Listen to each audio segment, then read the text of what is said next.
NCERT maths के अंतर्गत पिछले क्लास में हमने बहुपदों पर चर्चा की थी। आज हम देखेंगे दो चर वाले रैखिक समीकरण, जिसके अंतर्गत रैखिक समीकरण क्या होता है। तो अगर हम कोई एग्जाम्पल लें x + y + 3 = 0, इसमें चर राशियां x और y का प्रयोग हुआ है। इन दोनों चर राशियों में एक की घात है, इसलिए हम इसको रैखिक समीकरण कहते हैं। तो ऐसा समीकरण जिसमें चर राशियों में एक की घात होती है उसे हम रैखिक समीकरण कहते हैं। पिछली क्लासेज में हमने रैखिक बहुपद के बारे में भी पढ़ा था कि ऐसा बहुपद जिसमें चर राशियों में एक की घात होती है उसे हम रैखिक बहुपद कहते हैं। तो आखिर बहुपद और समीकरण में क्या अंतर होता है? तो इसमें अंतर यह है कि बहुपद एक बीजगणितीय कथन होता है, जबकि समीकरण दो बीजगणितीय कथनों के बीच एक तुलना करता है, दो बीजगणितीय कथन के बीच समानता व्यक्त करता है। तो ऐसे इसे कहते हैं समीकरण। बहुपद में बहुपद एक गणितीय व्यंजक होता है, और जबकि समीकरण दो व्यंजकों के बीच समानता व्यक्त करता है। यहाँ पर x + y + 3 का मान 0 के बराबर रखा गया है, इसलिए यह समीकरण है, और यहाँ पर x + y + 3 यह एक बीजगणितीय कथन है। अगर हम रैखिक समीकरण का मानक रूप लिखें तो यह रैखिक समीकरण का मानक रूप ax + by + c = 0 होगा, जहाँ पर a x का गुणांक है, b y का गुणांक है और c हमारा अचर पद है।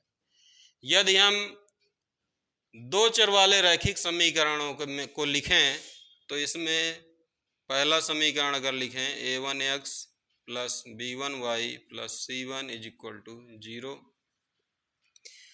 दूसरा समीकरण a2x + b2y + c2 = 0। इन दोनों समीकरणों में हम देखते हैं कि इन दोनों समीकरणों में चर राशियां x और y का प्रयोग हुआ है, तथा इन दोनों चर राशियों में एक की घात है, इसलिए हम इनको दो चर वाले रैखिक समीकरणों का युग्म कहते हैं। रैखिक समीकरण युग्म कब होंगे? जब दोनों चर राशियों में एक की घात होंगी और दोनों चर राशियां सेम होंगी। इन दोनों दो चर वाले रैखिक समीकरण युग्म को हल करने की कई विधियां हैं, जिनको हम क्रमशः पढ़ेंगे। आज हम पढ़ेंगे इन दोनों समीकरणों को हल करने की आलेख विधि। बहुपद और समीकरण में केवल यह अंतर होता है कि जो बहुपद होता है वह बीजीय व्यंजक होता है और समीकरण दो व्यंजकों के बीच समानता व्यक्त करता है। समीकरण का उद्देश्य उसमें उपस्थित चर राशि का मान निकालना होता है, जबकि बहुपद में केवल कथन कह दिया जाता है और समीकरण में उसमें जो चर राशियां हैं उनका मान निकालना उसका मुख्य उद्देश्य होता है, जिसके अंतर्गत हम चर राशियों का मान निकालना या हल करने की तीन विधियां पढ़ेंगे, जिसमें आज हम पढ़ेंगे आलेख विधि। आलेख विधि के अंतर्गत यदि हम कोई समीकरण लेते हैं x - 2y = 0, अगर हम इस समीकरण में इस प्रकार टेबल में अगर हम x = 0 लेते हैं तो यहाँ पर y का मान 0 आता है। इसी प्रकार यदि हम x = 2 लेते हैं तो यहाँ पर y का मान आएगा 1। इसी प्रकार x की वैल्यू अगर हम यहाँ पर 4 लेंगे तो y = 2 आएगा। तो इसके अगर हम निर्देशांक देखें तो ये 0 0 2 1 और 4 2 हो जाएगा। इस दिए हुए समीकरण का यदि हम आलेख खींचें तो 0 0 ये यहाँ पर 0 0 है, 2 1 ये 2 1 है और ये 4 2 ये 4 2 है। तो जो रैखिक समीकरण का ग्राफ होता है वो हमेशा एक सीधी रेखा में होता है। इस प्रकार समीकरण एक का ग्राफ हमने खींच दिया। और दूसरा समीकरण यदि हम लें 3x plus 4y minus 20 is equal to 0, इसमें y is equal to minus 3x plus 20/4। यहाँ पर x का मान 0 लेने पर y का मान 20/4 यानी कि 5 आएगा। तो इस प्रकार इसका निर्देशांक हो जाएगा 0, 5। यदि हम x का मान 4 लें तो यहाँ पर y इज इक्वल टू 2 आ जाएगा और इसका निर्देशांक हो जाएगा 4, 2। यहाँ पर यदि हम x की वैल्यू -4 लेते हैं तो y इज इक्वल टू आएगा 8।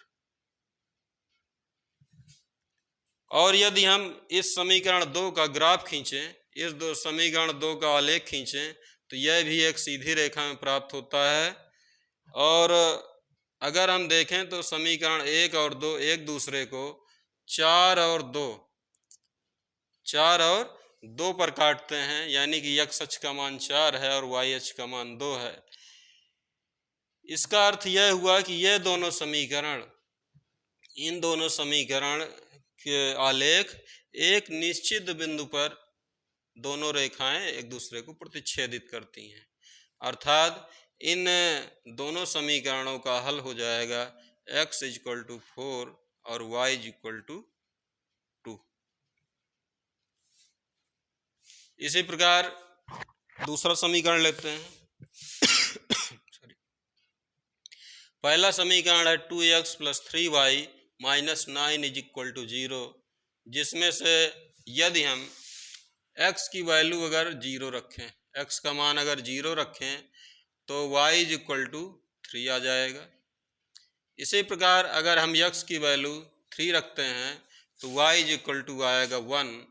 और यदि हम x का मान -3 रखें तो y का मान आ जाएगा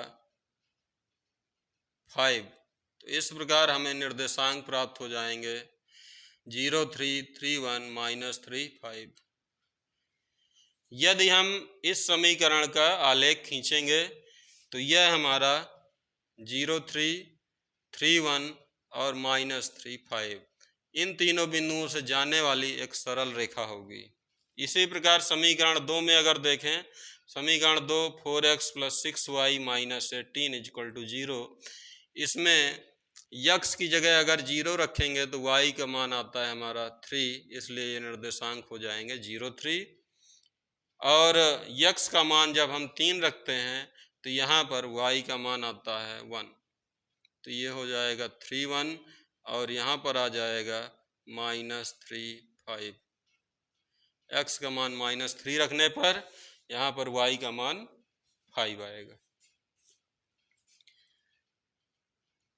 इस प्रकार हम देखें, अगर समीकरण 2 का हम ग्राफ खींचें, समीकरण 2 का ग्राफ खींचें तो यह भी एक सरल रेखा होगी जो कि 3, 1, 0, 3 और -3, 5 से होकर जाएगी। इसका मतलब ये दोनों रेखाएं एक दूसरे के ऊपर होकर जाती हैं, यानी प्रत्येक बिंदु पर एक दूसरे को प्रतिच्छेदित करती हैं, अथवा हम कहें कि यह दोनों रेखाएं समपाती हैं। इसका अर्थ यह हुआ कि ये दोनों रेखाएं एक दूसरे को प्रत्येक बिंदु पर काटती हैं, अतः समीकरण के अनंततः अनेक हल होंगे, यानी x और y के अनंततः अनेक हल होंगे, अनंततः अनेक हल होंगे।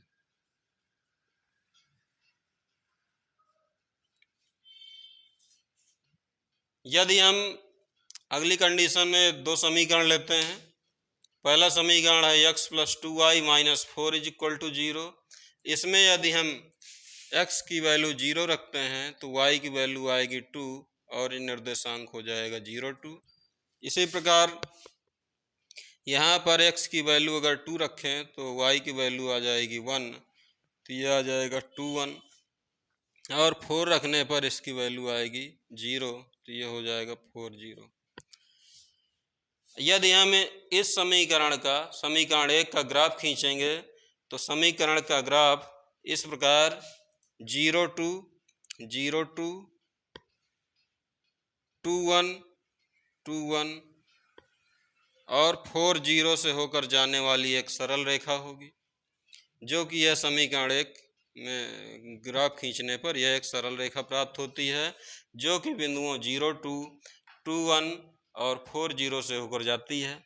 इसी प्रकार अगर दूसरा समीकरण देखें 2x + 4y - 12 = 0, इसमें x का मान अगर 0 रखें तो y का मान 3 आता है, और जब हम x का मान 2 रखते हैं तो y का मान 2 आता है, और -2 रखने पर y का मान 4 आता है।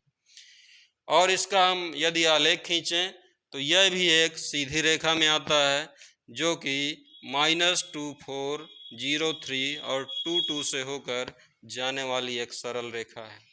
यहाँ पर हम देखते हैं कि इन दोनों समीकरणों का आलेख, दोनों रेखाएं समांतर रेखाएं हैं, दोनों रेखाएं समांतर रेखाएं हैं, समांतर रेखाएं हैं।